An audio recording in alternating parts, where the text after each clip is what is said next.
多謝大家禮拜六朝頭早咧都抽時間嚟我哋呢個2026社交情誼教育研討會。當 AI 越嚟越能夠讀懂人心，我哋可以點樣重塑校園入邊嘅人際關係呢？唔知大家有冇試用 AI 傾偈？佢只會討好，唔會有真實關係嘅邊界衝突，同埋一個良好關係嘅相互性。學校將會係前所未有咁重要。老師會做啲咩呢？就係幫住學生去經歷真實關係會有嘅建立、維繫、修復。AI 可以省時、省力、省事，係咪就係咁呢？會省腦筋嘅喎，唔使諗嘢喎，省朋友喎，省活動喎。人因為有活動，所以腦先會發展嘅。好多無限嘅研究咧，已經證明咧，人同人之間咧係一個叫做鏡像神經元，即係 mirror neuron，即係話係會互相感應嘅。點解用 AI 可能都追求緊一種安全感，而呢種安全感呢，係要有一個空間去配合嘅嚇。我哋嘅學生係咪能夠被看見？我哋作為老師，我哋能唔能夠提供一個場所、一個環境俾學生去睇到自己嘅能力？正 AI 出現咧，亦都提醒我究竟係人咧，其實有優勢㗎。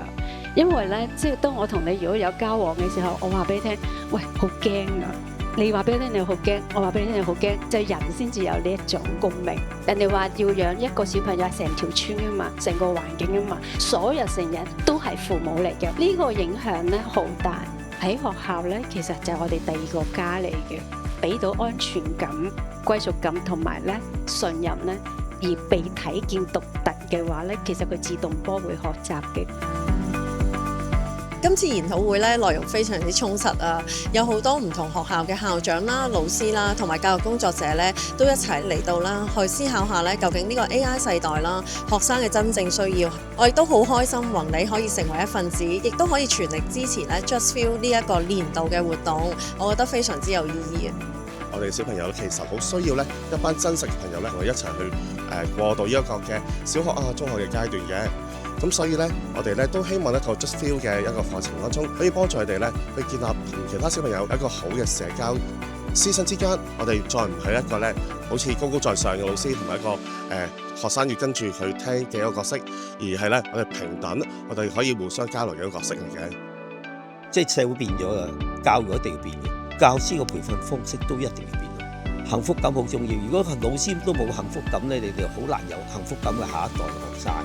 我好欣賞你哋 Just Feel 嗰啲活動入邊，試下啲人用下你哋嘅嗰啲卡仔啊，嗰啲感受卡啊嗰啲，其實呢個我體驗式嘅學習嚟㗎嘛。喺 AI 年代，知識其實個傳播係好容易嘅啫嘛。